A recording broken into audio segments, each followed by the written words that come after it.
At this conference, I want us to reflect, what legacy are we leaving behind? How are we carrying every child to grow up with a sense of gratitude and responsibility? How can we create a system to restore the balance, not just in the practice, but in our heart?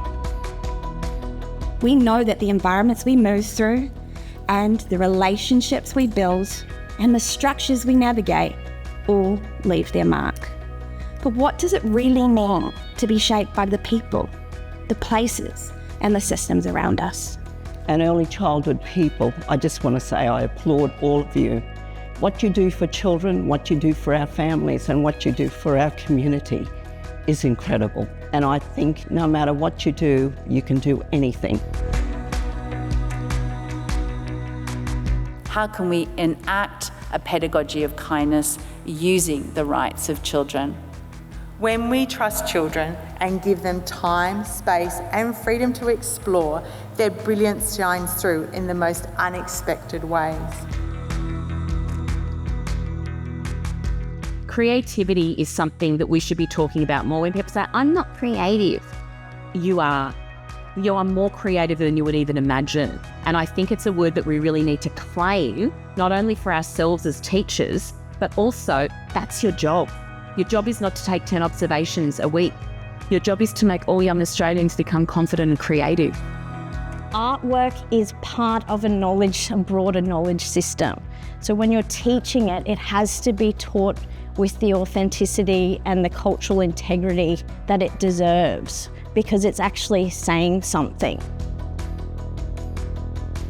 As strong Aboriginal people from different nations, we stand together connecting in our story. See us and hear us to witness the struggles our people face daily. We could see the importance of all families being seen and celebrated within our service, and how important this was for children, for their sense of security and belonging, for their identity, and of course for their learning. This is Madam Zelda. She's stressed out of her mind. She's suffering PSDD, post-traumatic documentation disorder. Do not suffer that.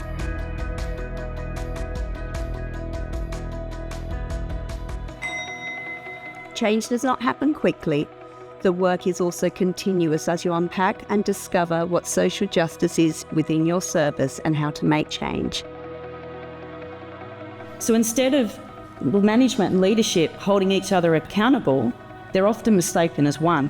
And when this happens, we run the risk of being overmanaged and dehumanised.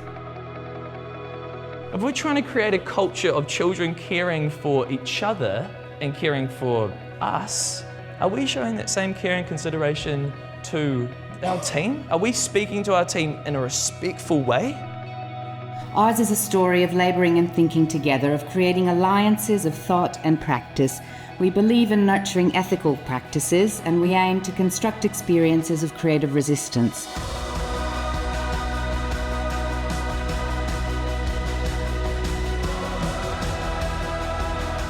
Our short story has begun, and the long ending is unravelling as we each interpret our own version of resurgence and create a partnership that becomes our way of being and belonging.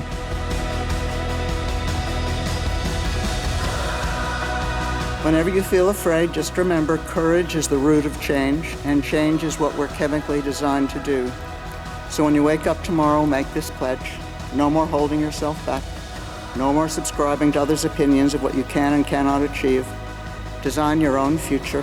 When you go home today, ask yourself what you will change and then get started.